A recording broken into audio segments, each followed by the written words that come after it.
खबर शामिल करते हैं सियालकोट से। हेडमराला में अलहम्द स्कूल सिस्टम मचराला में सालाना तकरीब तकसीम इनामात मुनक्कद की गई, जिसमें मुख्तलिफ अदारों के उस्ताद कराम, सहाफ़ी और अहले इलाका समेत तलबा तालबात ने भरपूर शिरकत की, जिसमें चेयरमैन इंसाफ प्रेस क्लब हेडमराला सैयद सबत हसन नकवी ने बतौर मेहमान खुसूसी शिरकत की, जबकि इनके साथ सरपरस्ती आला इंसाफ प्रेस क्लब हेडमराला चौधरी मोहम्मद आलमगीर, फ्रांस सेक्रेटरी इमरान अली चुगता और इसके अलावा professor sir Muhammad Ibrar of Dalle Wali, इमाम मस्जिद मचराला हाफिज कारी अलामा मोहम्मद ज़ियाउल मुश्तबा चिश्ती, मरूफ सियासी समाजी शख्सियत मोहम्मद जंगीर कादरी बट आफ हेडमराला और मरूफ हकीम मोहम्मद रशीद शाकर नकीबी आफ हेडमराला ने भी तकरीब में खुसूसी शिरकत की। स्कूल के honour principal sir Muhammad Bilal Shaz और vice principal sir Abdurrahman Janjua ने मौजूद मेहमानों का पुरतबाग इस्तकबाल करते हुए मेहमानों का शुक्रिया अदा किया। तकरीब में स्कूल के तलबा ने मुख्तलिफ मौज़ूआत पर तलावत और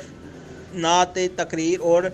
टेबल पेश करके हाज़रीन से खूब दाद वसूल करके तकरीब से खिताब करते हुए मेहमान खुसूसी चेयरमैन इंसाफ प्रेस क्लब हेडमराला सैयद सबत हसन नकवी ने कहा कि आज के बच्चे कल कौम के मेमार होंगे। इनको दुनियावी तालीम के साथ साथ दीनी तालीम से भी आरास्ता करना हम पर लाजम है, ताकि वो बेहतर माशरे के क़याम में अहम किरदार अदा कर सकें। अलहम्द स्कूल सिस्टम मचराला में तलबा को निसाबी सरगर्मियों के साथ साथ गैर निसाबी सरगर्मियों पर भी जोर दिया जा रहा है, जिसकी वजह से स्कूल के सालाना रिजल्ट में नुमाया बेहतरी नज़र आती है, जबकि दीगर गैर निसाबी सरगर्मियों में अलहम्द स्कूल के बच्चे स्कूल और मुल्क का नाम रोशन कर रहे हैं। आखिर में नुमाया पोजीशन हासिल करने वाले तलबा तालबात में इनामात तकसीम किए गए। मज़ीद खबरों